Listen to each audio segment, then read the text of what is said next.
Sir, ನಮ್ಮ ದೇಶದ ಕ್ರೀಡಾಪಟುಗಳಿಗೆ ಹಣಕಾಸಿನ ಕೊರತೆ ಇದೆ ಸರ್. ಫೈನಾನ್ಷಿಯಲ್ ಪ್ರಾಬ್ಲಮ್ಸ್, ಅದರಿಂದ ಪ್ರತಿಭೆಗಳು ಬೆಳಕಿ ಬರ್ತಾ ಇದೆ. ನಮ್ಮ ದೇಶದ ಆರ್ಥಿಕ ವ್ಯವಸ್ಥೆ ಕೂಡ ಅಷ್ಟು UK ಅಂತ US ಅಂತ ಎಕಾನಮಿ ಕೂಡ ಅಷ್ಟು ಇರಲಿಲ್ಲ. ಬೇರೆ ರೀಸನ್ಸ್ ಟೆಕ್ನಿಕಲಿ ಅಂದ್ರೆ training wise, technical training wise, scientific approach ಇಲ್ಲ ಟ್ರೈನಿಂಗ್ ಅಲ್ಲಿ, ತರಬೇತಿ ಕೊರತೆ, ಸ್ಪೋರ್ಟ್ಸ್ ಸೈನ್ಸ್ ಎವಿಡೆನ್ಸ್ ಇರಬೇಕು, ಅದಕ್ಕೆ ಸೈಂಟಿಫಿಕ್ ಅಪ್ರೋಚ್ ಇರ್ತಾರೆ. ಸೊ ಇಂಥ ದೇಶಗಳಲ್ಲಿ ಸೈಂಟಿಫಿಕಲಿ ಟ್ರೈನ್ ಮಾಡ್ತಾರೆ, ರಿಸರ್ಚ್ ಮಾಡಿ ಈ ತರ ಟ್ರೈನಿಂಗ್ ಮಾಡಿದ್ರೆ ಈ ತರ ಬೆನಿಫಿಟ್ಸ್ ಇರ್ತದೆ ಅಥ್ಲೀಟ್ಸ್ಗೆ ಅಂತ ರಿಸರ್ಚ್ ಮಾಡಿ ಅದರ ಮೇಲೆ ಟ್ರೈನಿಂಗ್ ಕೊಡ್ತಾರೆ. ಸೊ ಅದರ ಕೊರತೆ ಇದೆ. ಬೇರೆ ಇನ್ಫ್ರಾಸ್ಟ್ರಕ್ಚರ್ ಇಲ್ಲ. ನಮ್ಮ ದೇಶದಲ್ಲಿ ಪೇರೆಂಟ್ಸ್ ಸಪೋರ್ಟ್ ಮಾಡ್ತಿಲ್ಲ ಎಜುಕೇಶನ್ಗೆ ಇಂಪಾರ್ಟೆನ್ಸ್. ಈಗ ಎಲ್ಲ ಪೇರೆಂಟ್ಸ್ಗೆ ಇಂಜಿನಿಯರ್ ಆಗಬೇಕು, ಡಾಕ್ಟರ್ ಆಗಬೇಕು, ಅದೇ ಯಾರಾದ್ರೂ ಮಕ್ಕಳು ನಾನು ಕ್ರೀಡಾಪಟು ಅಂತ ಹೇಳಿದ್ರೆ ಸಪೋರ್ಟ್ ಮಾಡ್ತಾರ? ಇಲ್ಲ. ಸೊ ಇಂಥ ಬೇರೆ ಬೇರೆ ರೀಸನ್ಸ್ ಇದೆ. ಬೇರೆ ರೀಸನ್ಸ್ ಸರ್, ಸರಿಯಾದಂಥ ಸಮಯಕ್ಕೆ ಅವರಿಗೆ ತರಬೇತಿಯ ಕೊರತೆ. ಇದಕ್ಕೊಂದು ಪಾಯಿಂಟ್ ಇದೆ. Yes sir. ನಮ್ಮ ಕರ್ನಾಟಕದಲ್ಲಿ ನೋಡಿದ್ರೆ ಪ್ರೈಮರಿ ಸ್ಕೂಲ್ಗಳಲ್ಲಿ PE ಟೀಚರ್ಸ್ ಇದೆ, ಫಿಸಿಕಲ್ ಎಜುಕೇಶನ್ ಅನ್ನೋದೇ ಸರಿಯಾಗಿ ಆಗ್ತಿಲ್ಲ. ಇದರ ಏನು ಪರಿಣಾಮ ಇದೆ ಅಂತ ನಾವು ಮುಂದೆ ನೋಡ್ತೇವೆ. ನಾವು ಪ್ರಾಕ್ಟಿಕಲಿ ಮಾಡಿದಾಗ ಫಿಸಿಕಲ್ ಎಜುಕೇಶನ್ ಇಲ್ಲದಿದ್ರೆ ಏನು ಇಶ್ಯೂಸ್ ಆಗ್ತದೆ ಅಂತ ಮುಂದೆ ನೋಡುವ.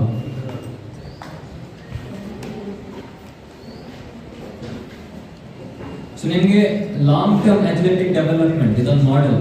ಸೊ ಇದು 0 to 6 years ಓಲ್ಡ್ ಮಕ್ಕಳಲ್ಲಿ ಆಗಿರುವಂತ ಒಂದು ಸ್ಟೇಜ್. ಇದು ಆಕ್ಟಿವ್ ಸ್ಟಾರ್ಟ್ ಅಂದ್ರೆ ಏನಿರ್ಬೋದು? 0 to 6 years ಮಕ್ಕಳಲ್ಲಿ ಆಕ್ಟಿವ್ ಸ್ಟಾರ್ಟ್ ಅಂದ್ರೆ ಏನಿರ್ಬೋದು? ಆಕ್ಟಿವ್ ಸ್ಟಾರ್ಟ್ ಸರ್, ಆ ಮಗು ಯಾವ ಒಂದು ಕ್ರೀಡೆ ಬಗ್ಗೆ ಆಸಕ್ತಿ ತೋರಿಸ್ತಾ ಇರೋ ಗುರುತಿಸಿ ಅವ್ರಿಗೆ ಅದನ್ನೇ ನಾವು ತರಬೇತಿ ಕೊಡ್ಲಿಕ್ಕೆ ಮಾಡೋದು. 0 to 6 years ಮಕ್ಕಳು ಅಂದ್ರೆ 6 ವರ್ಷದ ಮಕ್ಕಳು ಅಂದ್ರೆ ಇಂಟ್ರೆಸ್ಟ್ ಬೇಸ್ಡ್, ಆಸಕ್ತಿ, ಫಿಸಿಕಲಿ ಆಕ್ಟಿವ್ ಇರುವಂಥದ್ದು. ಸೊ ನೀವು ಈಗಿನ ಮಕ್ಕಳು ನೋಡ್ಬೋದು, ಟಿವಿ ಮುಂದೆ ಮೊಬೈಲ್ ಮುಂದೆ ಕೂತ್ಕೊಳ್ತಾರೆ, ಫಿಸಿಕಲಿ ಇನ್ಆಕ್ಟಿವ್ ಇರ್ತಾರೆ. ಹಾಗೂ ಈಗಿನ ಒಂದು ಪರಿಸರ ಕೂಡ ಸಿಟಿಗಳಲ್ಲಿ ಫ್ಲಾಟ್ಗಳಲ್ಲಿ ಇರ್ತಾರೆ, ಈಗಿನ ಒಂದು ಅಪಾರ್ಟ್ಮೆಂಟ್ಸ್ ಅಲ್ಲಿ ಇರ್ತಾರೆ, ಅಲ್ಲಿ ಆಡ್ಲಿಕ್ಕೆ ಓಡ್ಲಿಕ್ಕೆ ಜಾಗ ಇರೋದಿಲ್ಲ.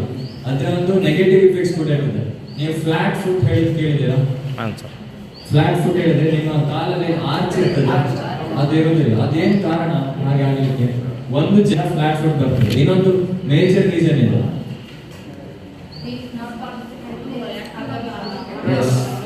ಚಿಕ್ಕ ವಯಸ್ಸಲ್ಲಿ 0 to 6 years ಅಲ್ಲಿ ಮಕ್ಕಳು ಸರಿಯಾಗಿ ನಡೆಯಲಿಲ್ಲ ಅಂತಂದ್ರೆ ಅವ್ರು ನ್ಯಾಚುರಲಿ ಆ ಆರ್ಚ್ ಡೆವಲಪ್ ಆಗುವುದಿಲ್ಲ.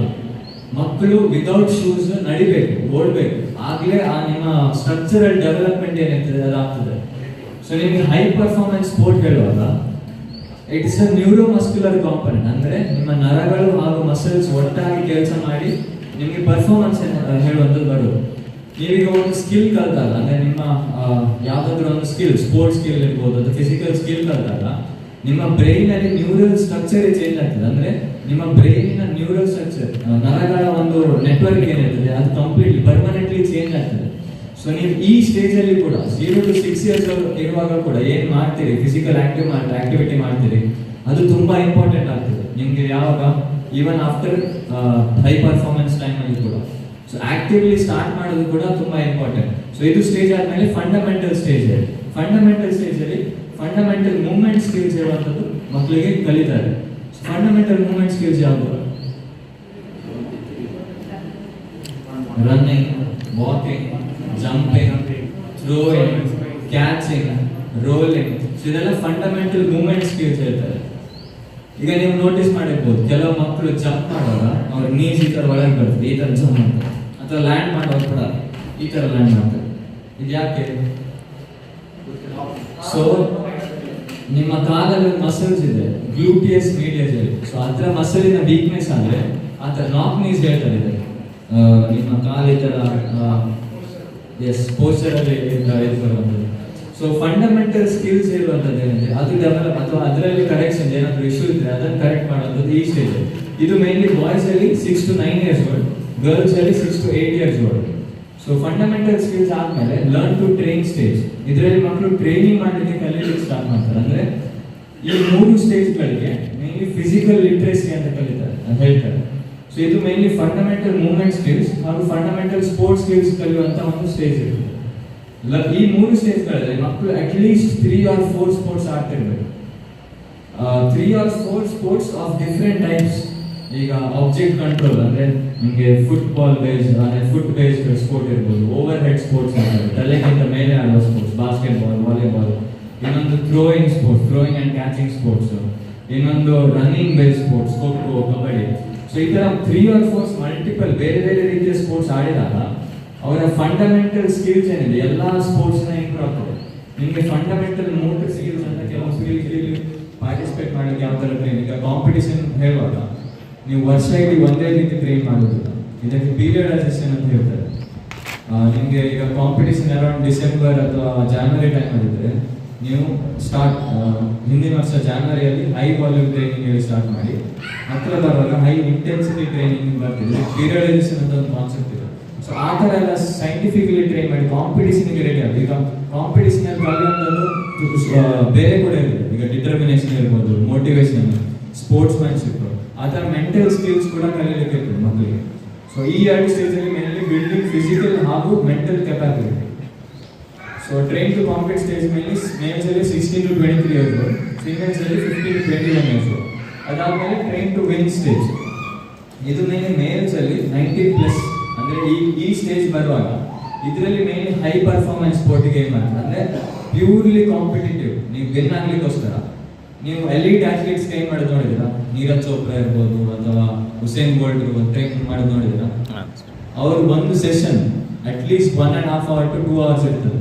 ಅದರಲ್ಲಿ ಈಗ ಹುಸೇನ್ ಬೋಲ್ಟ್ ಸೆಷನ್ ಅಂದರೆ ಒಂದು ಸ್ಪ್ರಿಂಟ್ 100 meter ಸ್ಪ್ರಿಂಟಲ್ಲಿ ಬೇರೆ ಬೇರೆ ಫೇಸಸ್ ಇರ್ತದೆ. ಆಕ್ಸಿಲರೇಷನ್ ಫೇಸ್ ಇರ್ತದೆ, ಮ್ಯಾಕ್ಸಿಮಲ್ ವೆಲಾಸಿಟಿ ಫೇಸ್ ಇರ್ತದೆ, ಸ್ಪೀಡ್ ಎಂಡ್ಯೂರೆನ್ಸ್ ಫೇಸ್ ಅಂತ. ಮ್ಯಾಕ್ಸಿಮಲ್ ಆಕ್ಸಿಲರೇಷನ್ ಫೇಸ್ ಇರುವಂಥದ್ದು 30 minutes, ಫಸ್ಟ್ 30 minutes. ಸೊ ಒಂದು ದಿವಸ ಅವ್ರು ಟ್ರೈನಿಂಗ್ ಸೆಷನ್ಗೆ ಬಂದರೆ ಖಾಲಿ ಆ 30 minutesಗೋಸ್ಕರ ಟ್ರೈನ್ ಮಾಡ್ತಾರೆ. ಖಾಲಿ ಆ ಒಂದು hundreds of repetitions. ಸೊ ಆ ಥರ ಫೋಕಸ್ ಇಟ್ಟು ಖಾಲಿ ಕಂಪ್ಲೀಟ್ಲಿ ವಿನ್ ಆಗುವ ಸ್ಕಿಲ್ ಬೇಸ್ಡ್ ಅಥವಾ ವಿನ್ ಆಗುವ ಬೇಸಿಸ್ ಅಲ್ಲಿ ಟ್ರೈನ್ ಮಾಡುವಂಥದ್ದು ಈ ಸ್ಟೇಜಲ್ಲಿ. ಸೊ ಇದು ಮೇನ್ ಹೈ ಪರ್ಫಾರ್ಮೆನ್ಸ್ಗೆ ಟ್ರೈನ್. ಸೊ ಇದು ಯಾಕೆ ಏನಂತ ಮೇನ್ ನೋಟಿಸ್ ಮಾಡೋದೇನು ಹೇಳಿದ್ರೆ, ಈ ಎಲ್ಲ ಸ್ಟೇಜ್ಗಳಲ್ಲಿ ನೀವು ವಿನ್ ಆಗು ಸ್ಟ್ರೆಸ್ಫುಲ್ ಆಗಿ ಟ್ರೈನ್ ಮಾಡೋದ್ರಿಂದ ಅವರು ಒಂದು ಪರ್ಫಾರ್ಮಿಂಗ್ ಸ್ಟೇಜಿಗೆ ಬರುವಾಗ ಅವರಿಗೆ ಆ ಥರ ಆಂಗ್ಸೈಟೀಸ್ ಇಶ್ಯೂ ಶುರು ಆಗ್ತದೆ, ಡಿಪ್ರೆಷನ್ ಶುರು ಆಗ್ತದೆ. ಸೊ ಇದು ಒನ್ ಆಫ್ ದ ಇಲ್ ಎಫೆಕ್ಟ್ಸ್. ಇದು ಎಲ್ಲರಲ್ಲಿ ಆಗ್ತದೆ ಅಂತಲ್ಲ, ಕೆಲವರು ಅದನ್ನು ಮ್ಯಾನೇಜ್ ಮಾಡ್ಕೊಳ್ತಾರೆ. ಆದರೆ ಆಥ್ಲೀಟ್ಸ್ ಅಲ್ಲಿ ಈ ಥರ ಆಗ್ತದೆ ಅಂತ ಈ ರಿಸರ್ಚ್ ಪ್ರಕಾರ ಇದೆ. ಸೊ ಪೂವರ್ ಅಕಾಡೆಮಿಕ್ ಪರ್ಫಾರ್ಮೆನ್ಸ್, ನಿಮ್ಮ ಕಲಿಯುವಿಕೆಯಲ್ಲಿ ಗಮನ ಕಮ್ಮಿ ಆಗುವಂಥದ್ದು, ಇನ್ಅಡೆಕ್ವೇಟ್ ಸ್ಲೀಪ್, ಬೆಳಿಗ್ಗೆ ಸಂಜೆ ಟ್ರೈನಿಂಗ್ ಮಾಡೋದ್ರಿಂದ ಟಯರ್ಡ್ ಆಗ್ತದೆ, ಮತ್ತೆ ನಿದ್ದೆ ಕಮ್ಮಿ ಆಗ್ತದೆ, ಡಿಕ್ರೀಸ್ ಫ್ಯಾಮಿಲಿ ಟೈಮ್ ಕಮ್ಮಿ ಆಗ್ತದೆ. ಇದು important. Greater chance of injury during peak performance. ಅಂದ್ರೆ ಆ ಥರ ಚಿಕ್ಕ ಮಕ್ಕಳಿಂದ ಟ್ರೈನ್ ಮಾಡೋದ್ರಿಂದ ಅವರ ಫಿಸಿಕಲ್ ಡೆವಲಪ್ಮೆಂಟ್ ಹೇಳೋದು ಕಂಪ್ಲೀಟ್ ಆಗೋದಿಲ್ಲ. ಅಂದ್ರೆ ಅದರಲ್ಲಿ ಇಶ್ಯೂಸ್ ಬರ್ತದೆ.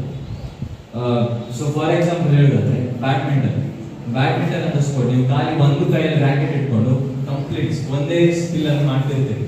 ಆದರೆ ನಿಮಗೆ ಏಸಿಮೆಟ್ರಿ ಅಥವಾ ಇಂಬ್ಯಾಲೆನ್ಸಸ್ ಆಗುವ ಚಾನ್ಸ್ ಇರ್ತದೆ. ನಿಮಗೆ ಲೆಫ್ಟ್ ರೈಟ್ ಸೈಡ್ ಇರ್ಬೋದು ಅಥವಾ ಬೇರೆ ಬೇರೆ ಪೋಸ್ಚರ್ಸ್ ಅಲ್ಲಿ ಆ ರೀತಿ ಪೋಸ್ಚರಲ್ ಪ್ರಾಬ್ಲಮ್ ಬರುವ ಕೂಡ ಚಾನ್ಸ್ ಇರ್ತದೆ. ಸೊ ಅವ್ರ ಹೈ ಪರ್ಫಾರ್ಮೆನ್ಸ್ ಟೈಮಲ್ಲಿ ಇಂಜುರಿ ಆಗುವ ಚಾನ್ಸಸ್ ಜಾಸ್ತಿ ಇರ್ತದೆ. ಈ ಕ್ರಿಕೆಟ್ ಅಲ್ಲಿ ನೋಡ್ಬೋದು, ಕೆಲವು ಅಥ್ಲೀಟ್ಸ್ ಬೇಗ ಇಂಜುರಿ ಆಗ್ತದೆ. ಕಾಮನ್ ಇಂಜುರೀಸ್, ತುಂಬಾ ರಿಪಿಟೇಟಿವ್ಲಿ ಇಂಜುರಿ ಆಗ್ತದೆ. ಇದೆಲ್ಲ ಬೇರೆ ಬೇರೆ ರೀಸನ್ಸ್ ಅದಕ್ಕೆ. ಇವ್ರು ಯಾರು ಗೊತ್ತಿದ್ಯಾ? ನೋಡಿದ್ದೀರಿ? ಮಿಲ್ಖಾ ಸಿಂಗ್ ಅಲ್ಲ, ಮಿಲ್ಖಾ ಸಿಂಗ್ ಹಾಕೊಂಡದೆಲ್ಲ ಮಿಲ್ಖಾ ಸಿಂಗ್. ಯಾರಿರ್ಬೋದು ಇವರು? ಅವ್ರ ಟಿ ಶರ್ಟ್ ಅಲ್ಲಿ ಏನೋ ಬರ್ತಿದೆ,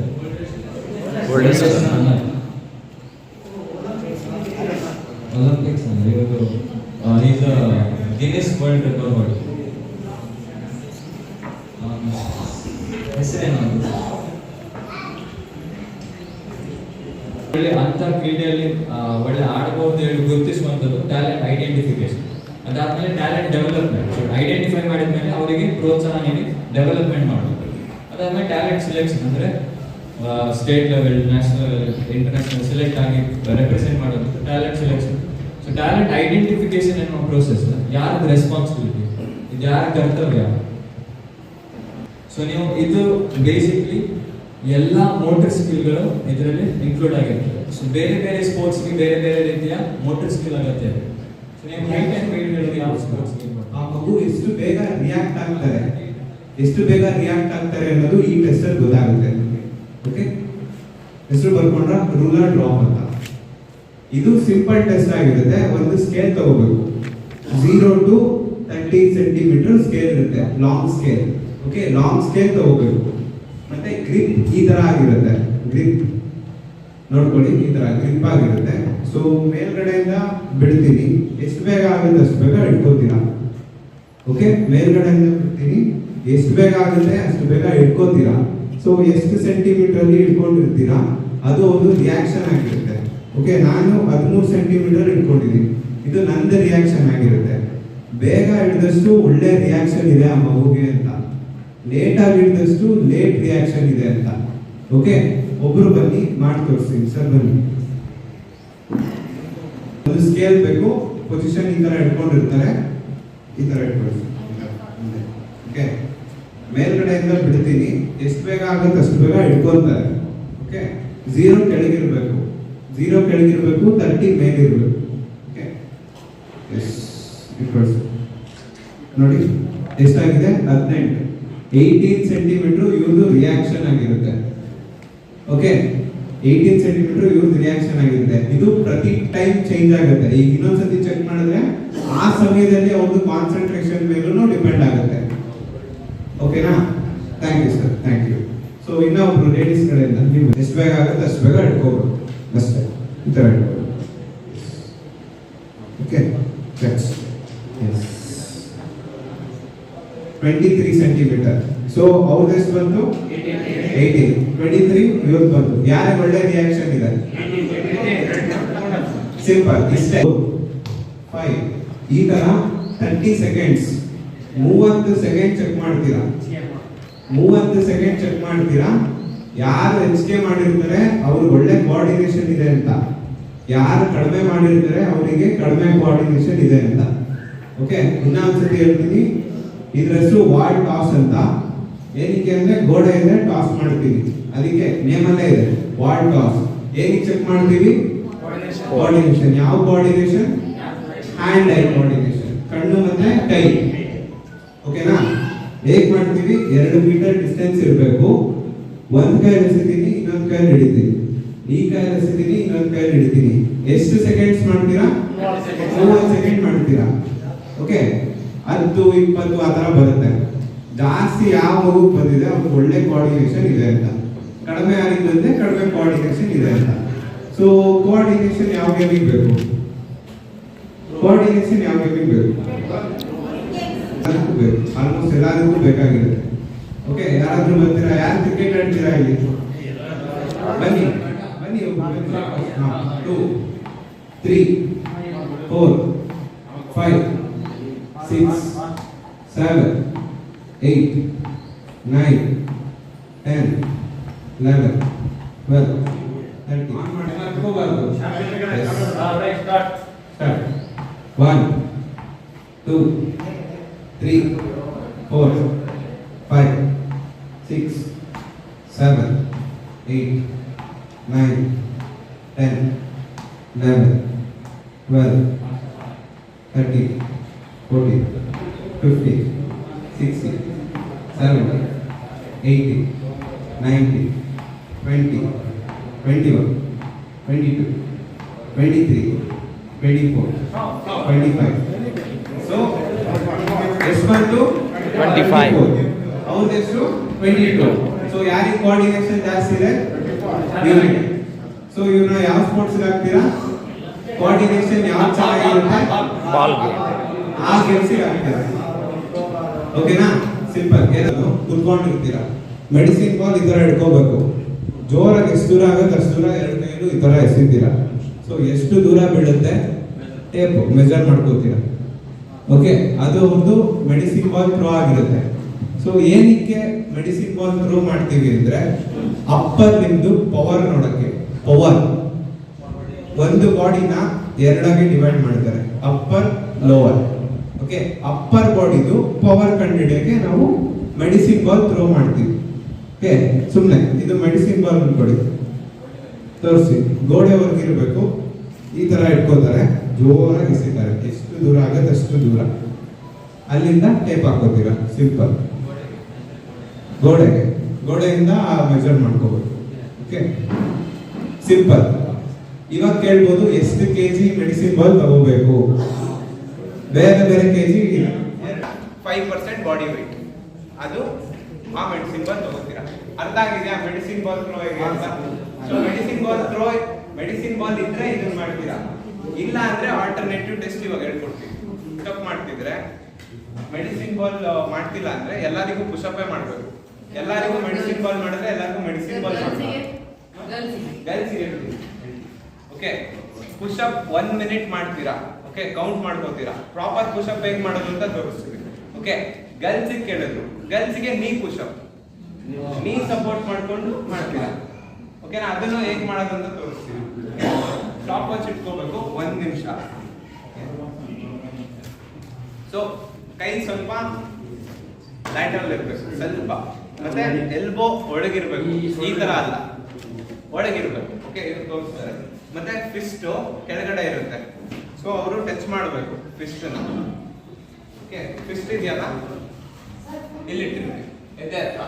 ಓಕೆ, 1 2 3 4 5 6 7 8 9 10 ಈ ತರ 1 ನಿಮಿಷ ಮಾಡ್ತೀರಾ. 1 ನಿಮಿಷ. ಓಕೆ, ಎಷ್ಟು ಪುಷಪ್ ಕೊಡ್ತಿರ್ತಾರೆ ಕೌಂಟ್ ಮಾಡ್ಕೋತೀರಾ ಅಷ್ಟೇ. ಓಕೆ, ಇವಾಗ ಗರ್ಲ್ಸ್ ಕೇಳಿದ್ರಿ, ಗರ್ಲ್ಸ್ಗೆ ನೀ ಸಪೋರ್ಟ್ ನೋಡ್ಕೊಡಿ ಮೇಡಮ್. ನೀ ಸೇಮ್, ಇವೆಲ್ಲ ಸೇಮ್. 1 2 3 4. ಓಕೆ, ಈ ತರ 1 ನಿಮಿಷ. ಓಕೆನಾ, ಏನಕ್ಕೆ ಇದು ಏನಕ್ಕೆ ಮಾಡ್ತೀವಿ? ಅಪ್ಪರ್ ಲಿಂಬ್ ಕೆಪಾಸಿಟಿಗೋಸ್ಕರ. ಅಪ್ಪರ್ ಲಿಂಬ್ ಕೆಪಾಸಿಟಿ ಎಷ್ಟಿದೆ ಅದನ್ನ ಚೆಕ್ ಮಾಡ್ತೀವಿ. ಇವಾಗ ನಿಮ್ ಈ ಟೇಪು ಕೆಳಗಿಂದ ಹಾಕೋಬೇಕು, 0 ಇಂದ ಸ್ಟಾರ್ಟ್ ಆಗಬೇಕು. ಸೊ ಮೇಲ್ಗಡೆ ಒಂದು ಸ್ಟ್ರೈಟ್ ಹಾಕೊಳ್ಳಿ. ಓಕೆ, ಮೊದಲನೇ ಸ್ಟೆಪ್ ಏನಂದ್ರೆ ಈ ತರ ಬರ್ತೀರಾ, ಸ್ಟ್ರೆಚ್ ಮಾಡ್ಕೋತೀರಾ. ಎಷ್ಟು ಸೆಂಟಿಮೀಟರ್ ಬಂದಿದೆ ನೋಡ್ಕೋತೀರಾ. ಒಂದು 170 ಸೆಂಟಿಮೀಟರ್ ಬಂತು ಅಂದ್ಕೊಳ್ಳಿ. ಓಕೆ, ಹೈಟ್ ಆಗಿ ಜಂಪ್ ಮಾಡ್ತೀರಾ, ಎಷ್ಟು ಮೇಲೆ ಅಂತ. 130 ಸೆಂಟಿಮೀಟರ್ ಬಂತು ಮೇಲ್ಗಡೆ. 120 ಮೈನಸ್ 130 10 ಸೆಂಟಿಮೀಟರ್ ನಮ್ದು ವರ್ಟಿಕಲ್ ಜಂಪ್ ಆಗಿರುತ್ತೆ. ಓಕೆನಾ, ಇನ್ನ ಒಂದ್ಸತಿ ಹೇಳ್ತೀನಿ. ಫಸ್ಟ್ ಈ ತರ ಸ್ಟ್ರೆಚ್ ಮಾಡ್ಕೋಬೇಕು. ಎಷ್ಟು ಸೆಂಟಿಮೀಟರ್ ಇದೆ ನೋಡ್ಕೊಂತೀರಾ. 120 ಬಂತು ಅನ್ಕೊಳ್ಳಿ. ಓಕೆ, ಹೈಯಾಗಿ ಜಂಪ್ ಮಾಡ್ತೀರಿ, ಎಷ್ಟು ಬಂತು ಅದು ನೋಡ್ಕೊಂತೀರಾ. 130 ಬಂತು ಅನ್ಕೊಳ್ಳಿ. 120 ಮೈನಸ್ 130 ಎಷ್ಟು? 10 ಸೆಂಟಿಮೀಟರ್ ಒಂದು ವರ್ಟಿಕಲ್ ಜಂಪ್. ನಂದು ಬೇರೆಯವ್ರು ಬೇರೆ ಬೇರೆ ಆಗಿರುತ್ತೆ. ಏನಾದ್ರು ಡೌಟ್ ಇದೆಯಾ? ವರ್ಟಿಕಲ್ ಜಂಪ್ ಅಂತ 15 ಇಂಚಿನ ನಾನು ಮಾರ್ಕ್ ಮಾಡ್ಕೊಂಡಿದ್ದೀನಿ. ಸೇಮ್ ಮೆಡಿಸಿನ್ ಬಾಲ್ದು ಒಂದು ಪೊಸಿಷನ್ ಇತ್ತಲ್ಲ, ಸೇಮ್ ಪೊಸಿಷನ್ ಇರಬೇಕು. ಓಕೆ, 15 ಇಂಚ್ ಇದೆಯಲ್ಲ ಅದು ಕಾಲಿಗೆ, ಟೋಗೆ ಅಲೈನ್ ಆಗಬೇಕು, ಟೋಗೆ ಅಲ್ಲಿಡಬೇಕು. ಓಕೆ, ನಾನು ಇಲ್ಲಿ ಇಟ್ಟಿದ್ದೀನಿ. ಈ ನೇರ 15 ಇಂಚ್ ಇದೆ, ಇಲ್ಲಿ 1 ಇದೆ, 1 ಇಂದ ಕಂಟಿನ್ಯೂ ಆಗಿದೆ 30 ಆ ತರ ಮುಂದೆ ಕಂಟಿನ್ಯೂ ಆಗಿದೆ. ಸೊ ಒಂದ್ ಕೈ ಮೇಲೆ ಒಂದ್ ಕೈ ಈ ತರ ಇಡ್ತೀರಾ. ಎಷ್ಟಾಗುತ್ತೆ ಅಷ್ಟು ಮುಂದೆ ಇಂಚ್ ಟಚ್ ಮಾಡ್ತೀರಾ. ಓಕೆ, ಎಷ್ಟು ಇಂಚ್ ಬಂದಿದೆ ಟೇಪ್ ಹಾಕಿರ್ತೀನಲ್ಲ, ಎಷ್ಟು ಇಂಚ್ ಬಂದಿದೆ ಅದು ಅವ್ರದ್ದು ಫ್ಲೆಕ್ಸಿಬಿಲಿಟಿ ಆಗಿರುತ್ತೆ. ಓಕೆನಾ, ತೋರಿಸ್ತಾರೆ ಮಾಡಿ. ಓಕೆ, ಒಂದ್ ಕೈ ಮೇಲೆ ಒಂದ್ ಕೈ ಇಟ್ಕೋತೀರಾ, ಫುಲ್ ಮುಂದೆ ಈ ತರ ಎಷ್ಟಾಗತ್ತೆ ಅಷ್ಟು ರೀಚ್ ಆಗ್ತೀರಾ. ಓಕೆ, ಎಷ್ಟು ಬರುತ್ತೆ ಅದು ಅವ್ರದ್ದು ಫ್ಲೆಕ್ಸಿಬಿಲಿಟಿ ಆಗಿದೆ. ಸೊ ಇವ್ರದ್ದು 21 ಇಂಚ್ ಇದೆ. ಸೊ ಒಳ್ಳೆ ಫ್ಲೆಕ್ಸಿಬಿಲಿಟಿ ಇದೆ ಇವ್ರಿಗೆ.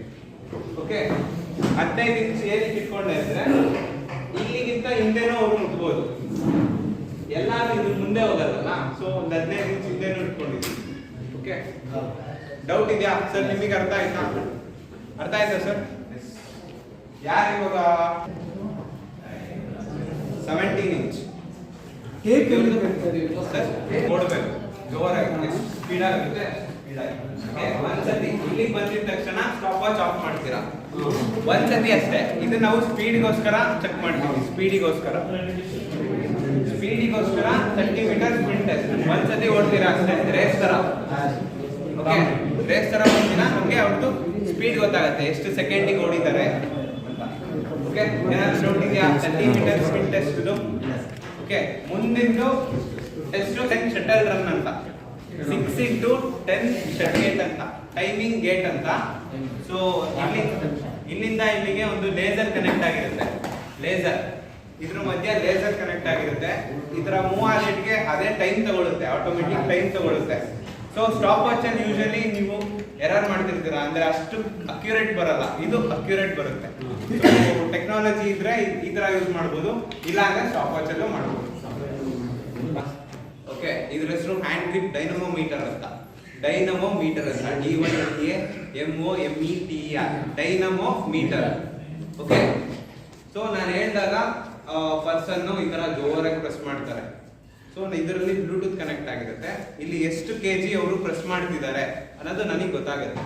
ಓಕೆನಾ? ಫಸ್ಟ್ ಡಿವೈಸ್ ಯೂಸ್ ಮಾಡಿ ಹೇಗೆ ಮಾಡೋದು ಅಂತ ಹೇಳ್ಕೊಡ್ತೀನಿ. ನಾನು ಸಿಂಪಲ್ ಆಗಿ ಮಾಡೋದು ಹೇಳ್ಕೊಡ್ತೀನಿ. ಓಕೆ, ಎಲ್ಲ ಕಲಿಬೇಕು. ಒಬ್ರು ಬನ್ನಿ.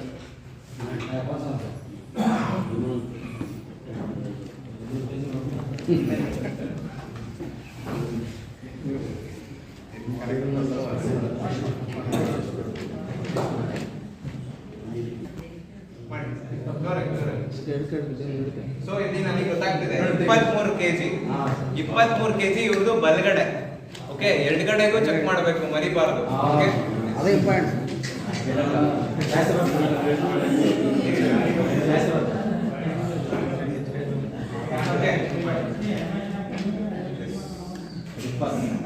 ಸೊ ನೋಡಿದ್ರಿ 20. ಸೊ ಇವಾಗ ನಮ್ಗೆ ಏನ್ ಗೊತ್ತಾಯ್ತು? ಬಲಗಡೆ 23, ಎಡಗಡೆ 20. ಸೊ ಇವರು ಯಾವ ಡಾಮಿನೆಂಟ್ ಹ್ಯಾಂಡ್ ಯಾವುದು? ಎಷ್ಟು ಕೆಜಿ? 3 ಕೆಜಿ ಜಾಸ್ತಿ. ಓಕೆನಾ? ಇದರಿಂದ ನಾವು ಹ್ಯಾಂಡ್ ಗ್ರಿಪ್ ಸ್ಟ್ರೆಂತ್. ಈಗ ಒಂದು ಪ್ರಶ್ನೆ, ಹ್ಯಾಂಡ್ ಗ್ರಿಪ್ ಸ್ಟ್ರೆಂತ್ ಯಾವ ಸ್ಪೋರ್ಟ್ಸ್ ಬೇಕು? ಸರ್ ಜಾವ್ಲಿನ್ ವಸ್ ಇವಾಗ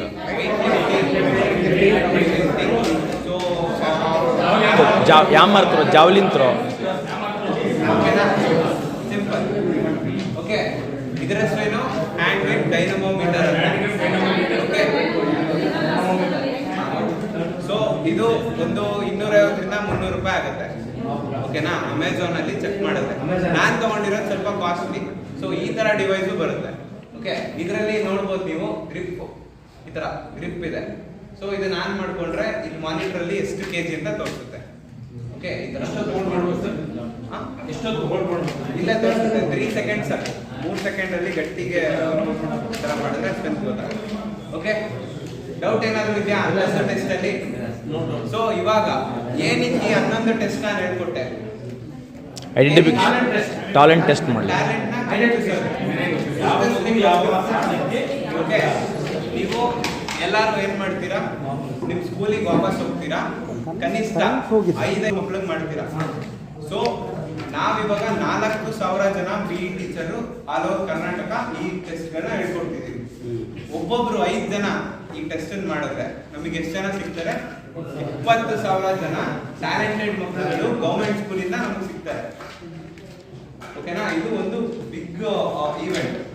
ಇವಾಗ ಟ್ಯಾಲೆಂಟ್ ಎಲ್ಲಿದೆ ಅಂದ್ರೆ ಯಾವ ಊರಲ್ಲಿ ಯಾವ ಮಗುಗೆ ವರ್ಟಿಕಲ್ ಜಂಪ್ ಹೈಯೆಸ್ಟ್ ಇದೆ ಎಲ್ಲ ನಮಗೆ ಕೂತಲ್ಲೇ ಗೊತ್ತಾಗುತ್ತೆ. ನಾವು ಸರ್ಕಾರಕ್ಕೆ ತೋರಿಸ್ಬೋದು, ಈ ಮಗುಗೆ ಈ ತರ ಇದೆ, ಈ ತರ ಈ ಕಲಬುರಗಿಲಿ ಈ ತರ ಚೆನ್ನಾಗಿದೆ, ಬಳ್ಳಾರಿಲಿ ಈ ತರ ಮಗು ಇಷ್ಟು ಚೆನ್ನಾಗಿದೆ ಅನ್ನೋದು ನಮಗೆ ಇಲ್ಲೇ ಗೊತ್ತಾಗುತ್ತೆ. ಸೊ ಕನಿಷ್ಠ 5 ಮಕ್ಕಳು ನೀವು ವಾಪಸ್ ಹೋಗ್ಬಿಟ್ಟು ಮಾಡ್ತೀರಾ. ಈ ಡೇಟಾ ಇದೆಯಲ್ಲ, ಡೇಟಾನ ಏನ್ ಮಾಡ್ತೀರಾ? ಈಗ ಐಟ್ ಚೆಕ್ ಮಾಡಿದ್ರಿ, ಎಲ್ಲ ಚೆಕ್ ಮಾಡಿದ್ರಿ. ನಾವು ಒಂದು ಆಪ್ ಕ್ರಿಯೇಟ್ ಮಾಡಿದ್ವಿ. ಆಪ್ ಅದನ್ನ ಫ್ರೀಯಾಗಿ ನೀವು ಡೌನ್ಲೋಡ್ ಮಾಡ್ಬೋದು. ಆಪ್ ಬಗ್ಗೆ ನೆಕ್ಸ್ಟ್ ತೋರಿಸ್ತಾರೆ. ಆ ಆಪ್ಗೆ ನೀವು ಅಪ್ಲೋಡ್ ಮಾಡಿದ್ರೆ ಆಯ್ತು, ಇಡೀ ಕರ್ನಾಟಕದ್ದು ನಮಗೆ ಡೇಟಾ ಸಿಕ್ಬಿಡುತ್ತೆ.